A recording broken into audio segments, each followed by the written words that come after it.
So, if you can't tell already after, looking at all this, I just woke up and I just threw some makeup on real quick, trying the new red lip. That's why my hair is kind of wild, like me.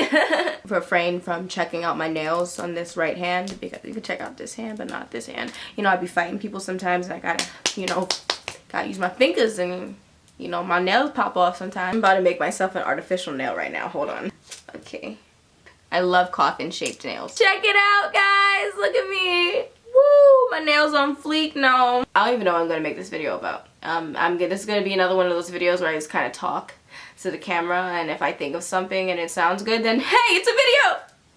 Yay! So, let's make some sentences. Let's make some clear, concise sentences, shall we? Yeah, let's go. Woo! People have always been telling me that I'm not capable of doing things, or I'm not good enough for certain things to happen to me in my life. And being the person I am now and just kind of looking back on my life and the people in my life that used to be there, I feel like punching people. Like, for real, I feel like beating motherfuckers up, okay? There was a time in my life where I was not comfortable with being myself. I didn't have that much self-esteem. I didn't think highly of myself. I didn't like the way I looked. I didn't like the way I acted. I didn't like anything really about myself, and I didn't care. And so my grades, of course, reflected that. I was just failing all my classes, failing everything, and just. But I mean, really, it got so outrageously bad that, the school administrators or teachers, whoever's in charge of that stuff, has suggested to my parents that they should take me to a specialist. So my parents, they had then taken me to this guy, this doctor specialist type of dude, right? I was gonna have to take a bunch of tests. What is this? It's so stupid. I don't want to do any of this. The specialist had then translated me not being cooperative to me not being able to actually do the tests. So I'm lashing out. And basically what the doctor had told my parents was that I would have to take medication, I would have to enroll in special education classes, and I probably wouldn't be able to read a damn thing until I was the age of 12. I'm not saying this as a joke or anything, but basically he was saying that I was retarded. And really, I'm gonna be blunt. I was going through a lot of stuff, but I kind of felt like I wasn't on the same level as these white kids that I was surrounded with all the time. They had blonde hair and, blue eyes, and I didn't have any of that. I was kind of darker than everybody else, so I didn't see myself as attractive. Not only physically did I feel inadequate, but mentally and intellectually I didn't feel adequate as well, which is sad. Because I am.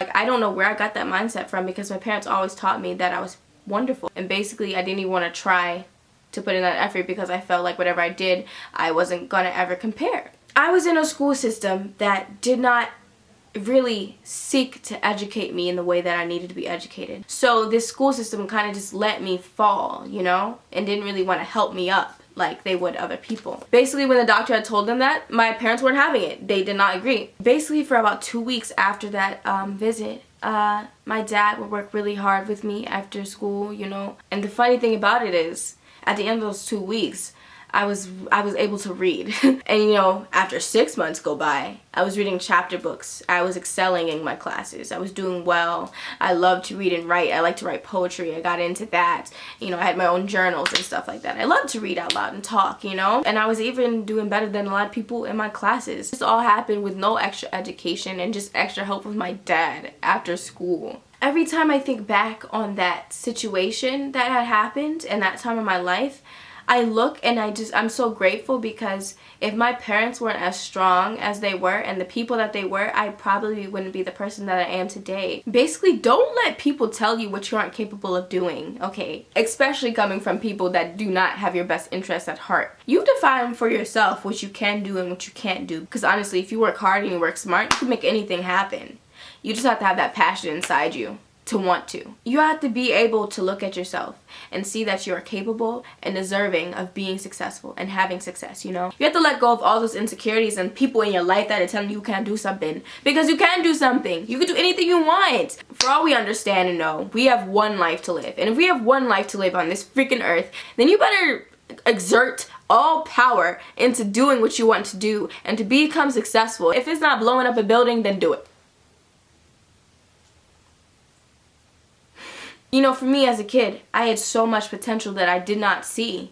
you know, and I wasn't in the right environment for that to prosper. I'm a YouTuber, so I always kind of tell people this because it's something I can relate to. You can make a great, fantastic video that a lot of people think is just awesome, but then there's always going to be dislikes, all right? Always. You're always going to have people that do not want to see you do well. You're always going to have people that don't like what you do. But do you like what you do? That is the thing that matters, you know? I definitely can read, and my GPA is a nice 3.8, which is not half bad in my opinion. But yeah, you know, main idea. Don't let people tell you what you can or cannot do. You define that for yourself. But yeah, it's Baby J. Make sure you like, comment, share, and subscribe. And I'll see y'all next time. Peace. We all agree tonight, all of the speakers have agreed that America has a very serious problem. Not only does America have a very serious problem, but our people have a very serious problem. America's problem